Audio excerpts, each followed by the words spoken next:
വാസ്തുശാസ്ത്രം അധ്യായം 5. ദിക്കുകൾ. വാസ്തുശാസ്ത്ര പ്രകാരം ഭൂമിക്ക് എത്ര ദിക്കുകളുണ്ട്? വാസ്തുശാസ്ത്ര പ്രകാരം 8 ദിക്കുകളാണുള്ളത്. കിഴക്ക്, തെക്ക് കിഴക്ക്, തെക്ക്, തെക്ക് പടിഞ്ഞാറ്, പടിഞ്ഞാറ്, വടക്ക് പടിഞ്ഞാറ്, വടക്ക്, വടക്ക് കിഴക്ക്. ഇവയാണ് 8 ദിക്ക്. ഈ ദിക്കുകൾ മറ്റേത് പേരിലാണ് അറിയപ്പെടുന്നതെന്ന് ചോദിച്ചാൽ കിഴക്ക് ഇന്ദ്രദിക്കെന്നും, തെക്ക് കിഴക്ക് അഗ്നികോണെന്നും, തെക്ക് യമദിക്കെന്നും, തെക്ക് പടിഞ്ഞാറ് നിര്യതികോണെന്നും, പടിഞ്ഞാറ് വരുണദിക്കെന്നും, വടക്ക് പടിഞ്ഞാറ് വായുകോണെന്നും, വടക്ക് കുബേരദിക്കെന്നും, വടക്ക് കിഴക്ക് ഈശാനുകോണെന്നും അറിയപ്പെടുന്നു.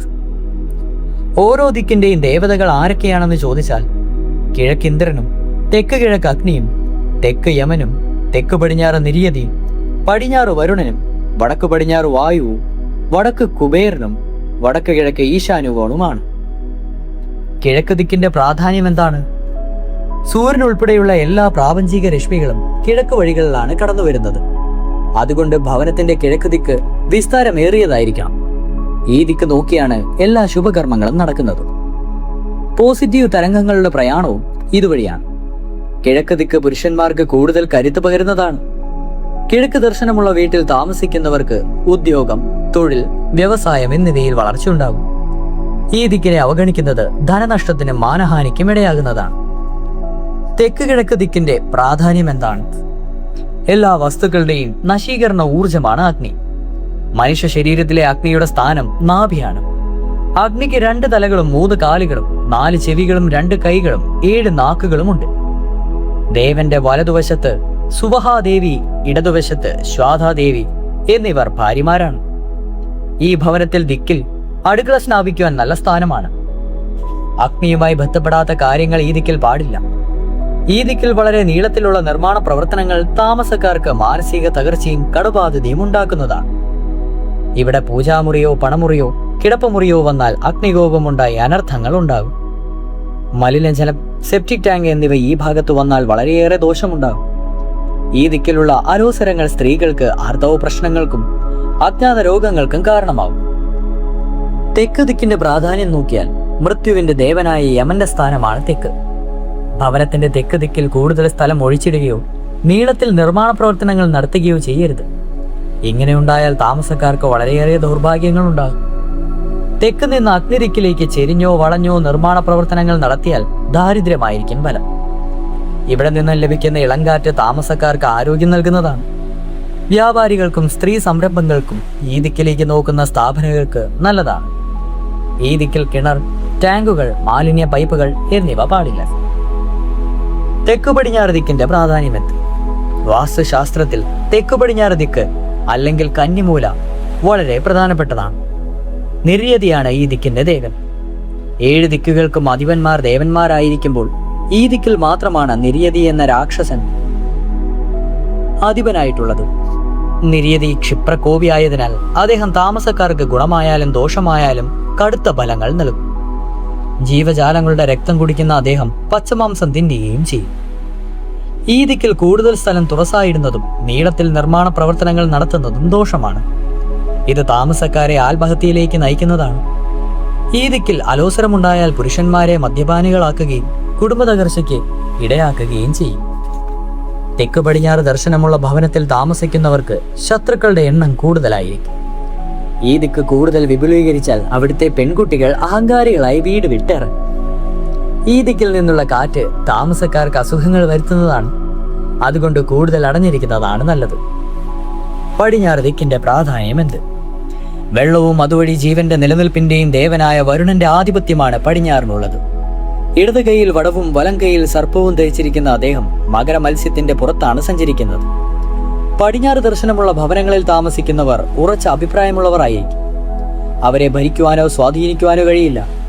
തൊഴിൽ, വ്യാപാരം എന്നിവയുടെ വളർച്ചയിൽ ഈ ദിക്ക് വഹിക്കുന്ന പങ്ക് വലുതാണ്. ഈ ദിക്കിൽ കുഴപ്പമുണ്ടായാൽ താമസക്കാർക്ക് കുപ്രസിദ്ധമായിരിക്കും. രാഷ്ട്രീയ, മതപ്രവർത്തകർ, അധ്യാപകർ, ബിസിനസ്സുകാർ തുടങ്ങിയവർക്ക് ഈ ദിക്ക് വളരെ നല്ലതാണ്.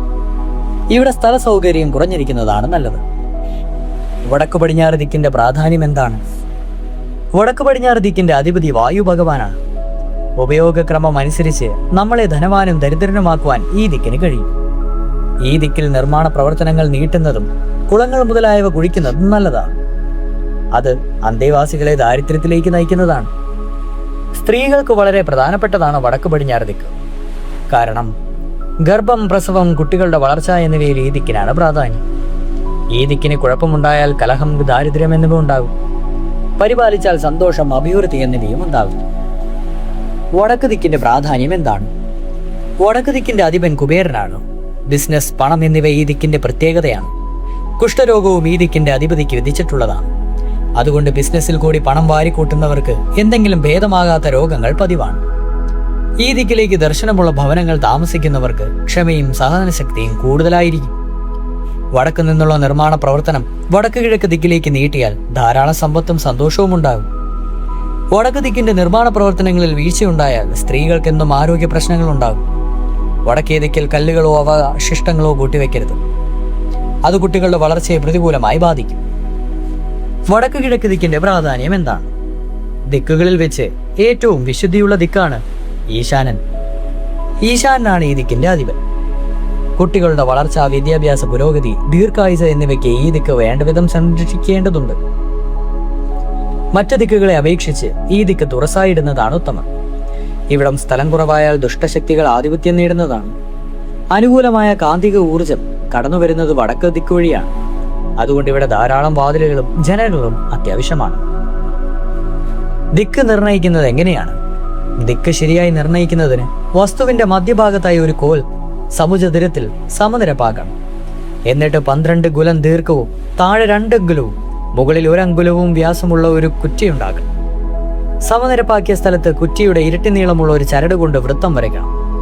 2 കോൽ വ്യാസമുള്ള ഈ വൃത്തത്തിന്റെ മധ്യത്തിൽ കുറ്റി ഉറപ്പിക്കണം. വൃത്തത്തിന്റെ പടിഞ്ഞാറ് വശത്ത് കുറ്റിയുടെ ഛായാഗ്രഹം തട്ടുന്ന സമയത്ത് അവിടെ ഒരു അടയാളം നൽകണം. വൃത്തത്തിന്റെ കിഴവേക്കൽ ഛായ താഴുമ്പോൾ അവിടെയും അടയാളം നൽകണം. അടുത്ത ദിവസം രാവിലെ ഛായാഗ്രഹം വൃത്തത്തിന്റെ പടിഞ്ഞാറ് ഭാഗത്ത് വരുമ്പോൾ അടയാളം കൊടുക്കണം.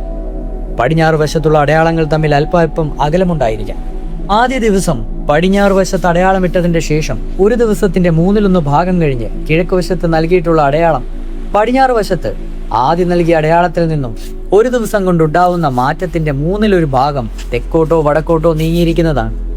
ആയതിനാൽ പടിഞ്ഞാറ് ഭാഗത്തുള്ള അടയാളങ്ങളുടെ ഇടയെ 3ആയി ഭാഗിച്ച് അതിലൊരു ഭാഗം 1-ാം ദിവസത്തെ അടയാളത്തിൽ നിന്നും 2-ാം ദിവസത്തെ അടയാളത്തോട് അടുപ്പിച്ച് നീക്കി ഒരടയാളം കിഴക്ക് വശത്തുള്ള അടയാളത്തിലും കൂടി നൽകി 3-ാമത് പടിഞ്ഞാറ് വശത്ത് നൽകിയ അടയാളത്തിലും കൂടി ഒരു ചരട് പിടിച്ചാൽ അത് നേരെ കിഴക്ക് പടിഞ്ഞാറായി വരുന്നതാണ്.